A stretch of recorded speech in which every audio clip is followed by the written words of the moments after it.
রাষ্ট্রীয় গুরুত্বপূর্ণ প্রতিষ্ঠানগুলোতে দ্রুত সংস্কারের আহ্বান জানিয়েছেন বিএনপি। বিভিন্ন ধর্ম অবলম্বীদের ওপর হামলাকারীদের খুঁজে বের করার আহ্বান জানিয়েছে বাংলাদেশ জামায়াতে ইসলামী।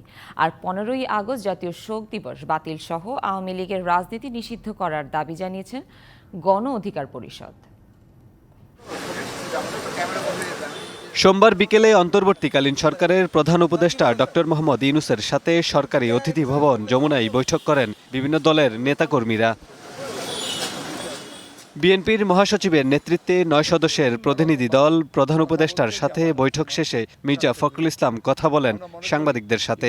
রাষ্ট্রীয় গুরুত্বপূর্ণ প্রতিষ্ঠানগুলোতে দ্রুত সংস্কারের পাশাপাশি জনগুরুত্বপূর্ণ বিষয়গুলোকে প্রাধান্য দিয়ে দ্রুত কাজ করার আহ্বান জানান বিএনপি নেতারা।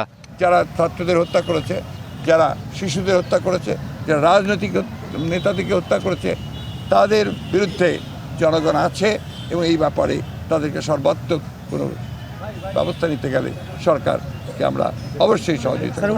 এরপর প্রধান উপদেষ্টার সাথে বৈঠক করেন জামায়াতে ইসলামের আমির ডক্টর শফিকুর রহমানের নেতৃত্বে প্রতিনিধি দল। বিভিন্ন ধর্মীয় সংখ্যালঘুদের উপর হামলাকারীদের খুঁজে বের করার আহ্বান জানান তিনি। আমাদের এইখানে বিভিন্ন ধর্মাবলম্বী মানুষ যারা আছেন তাদের উপর বিভিন্ন জায়গায় কিছু হামলা হয়েছে, কিন্তু হামলাটা ধর্মীয় কারণে হয়েছে নাকি রাজনৈতিক কারণে হয়েছে এটা খুঁজে বের করতে হবে।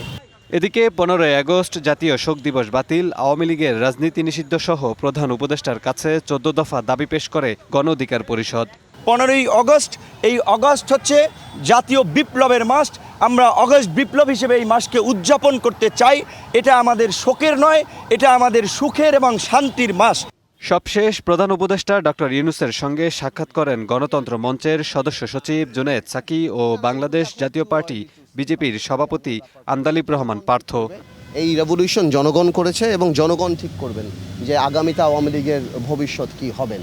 সামনে এই যে গণহত্যা তার বিচার আছে, তার আরও অনেক কিছু, আরও অনেক ইনভেস্টিগেশন আছে। জানমালের নিরাপত্তার যে সংকট তৈরি হয়েছে, অবিলম্বে প্রশাসন এবং সমস্ত রাষ্ট্রীয় প্রতিষ্ঠান পুনর্গঠন করে মানুষের জানমালের ব্যবস্থা করা, ষড়যন্ত্রকারীরা যাতে এই সম্প্রীতি ভাঙতে না পারে, কারো বাড়িতে হামলা করতে না পারে, সেটা প্রতিরোধ করার জায়গা করতে হবে এবং শান্তি শৃঙ্খলা ফিরিয়ে আনতে হবে।